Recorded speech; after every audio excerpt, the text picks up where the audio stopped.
So let's take another look at how we can use the minor scale to build some more interesting chords that provide a little more emotion so that we're not just only relying on power chords. We're going to look at how we can just pick some notes in the scale without really paying attention to the note names or what the chords are. Now that is important, especially when we're trying to communicate with other musicians exactly which chords we're playing and what key we're in and what notes they can rely on. But for now, if we just want to learn how to play some chords and we just know one scale shape, we can use that to build some pretty interesting chords. And if you want a free PDF that has all of these chords, just go to the link in the description, enter your email, and just click the download button, and you'll get a free PDF so you can follow along. And just like in most of my other videos, we're going to use the minor scale focusing on the 5th fret of the 5th string. Again, I'm in a drop tuning, I'm in drop C, but this also applies in any drop tuning and a standard tuning since we're focusing on the 5th string. So the minor scale shape we're using looks like this.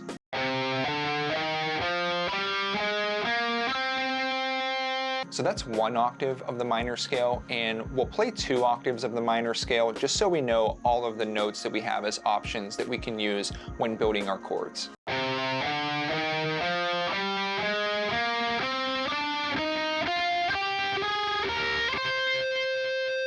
And just as a little side note, because this may be of some interest or you may have heard this before, but when you hear chords like sus2 or sus4 or a 9 chord or an 11 chord, that just means we're adding a note that's in the scale degree. So most scales in Western music have 7 notes, and then the 8th note is just the repeating octave of the 1st note. So when we look at the scale and we count from 1 to 7, and then 8 is just the repeating note, that can also be 1. And then the next note can be 2 or it can be 9. So if we're adding a 9 note to our chord, we can actually think of it as just adding the 2nd note. And again, that's something we'll save for another time, but just so it's on your radar, that's what they're referring to, is the scale degree. So in this video, I'm going to play 5 chord shapes. A few of them are pretty similar, there's just 1 note difference, or we're just adding the same note or the same octave and just making it a little bit fuller.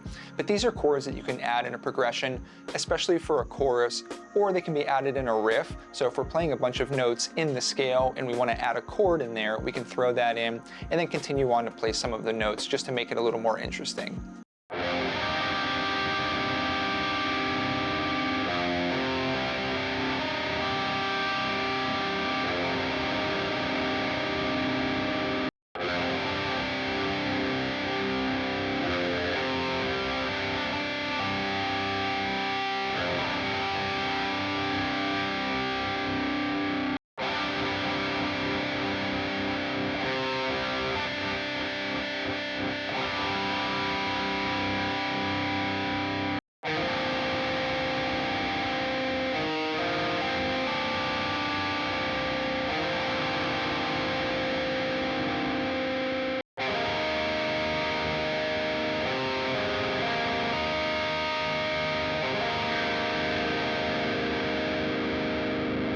So in all of these chord shapes, I'm really just focusing on the notes that are in that section of the minor scale that I played on the 5th fret of the 5th string. And picking any 3 or more notes can turn it into a really nice chord. Some chords sound a little better than others, some have a really pretty uplifting sound, and some have a really dark, minor, or diminished sound, and we can use those in contrast with each other to come up with a really nice progression. So generally speaking, these chords are all going to sound consistent and coherent with each other, but when you're playing a lead over top, or if there's a bass underneath that's playing something a little different, or you have production elements like keys or synth, that doesn't always mean that every lead note is going to line up perfectly with the chords. So you might write a chord progression and find that when you're kind of poking around to see which notes fit, some notes sound really good and they gel really well. They may even be in the chord itself, and then other notes might clash. So it's up to you to kind of feel around and keep your ear open to see what sounds good. And really, the key is to make everything resolve. So if you do play a note that kind of clashes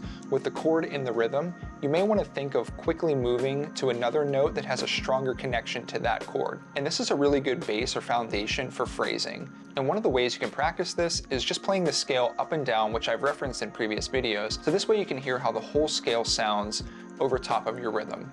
And you'll start to intuitively internalize which notes sound good and which notes kind of need some resolving. So you may fall on a note that sounds out of place, but then you kind of have an idea of where that note needs to go, either up or down, to resolve. So I picked a few of these chords just to play in a progression that I have as a backing track, and I'm gonna play something at the end here where I'm just kind of freestyling some phrasing in the minor scale just to see what fits. So some of the notes may not sound good, or I may land on a note that kind of doesn't gel with the backing chord, and you can kind of see that I'll intuitively move to another note to see if that note resolves a little bit better.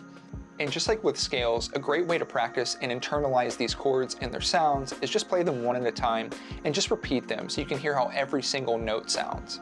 So hopefully you find this video helpful and it helps you to write some more interesting chord progressions and also helps you break down and better understand what some of your favorite bands are doing when they write their chord progressions as well. And if you are looking for one-on-one private lessons to dive a little bit deeper into these kinds of topics, I do offer virtual online lessons. Just go to the link in the description, fill out the form. I'd love to hear from you. I'd love to learn a little more about your goals and how I can help you achieve them. And as always, take your time, practice slow, don't get frustrated, and really focus on concepts like these to internalize the sounds and the qualities of each of these chords and the notes. So keep practicing, don't forget to have fun, and hit that like, subscribe, and notification bell so you get notified for each of these videos. Catch you in the next one.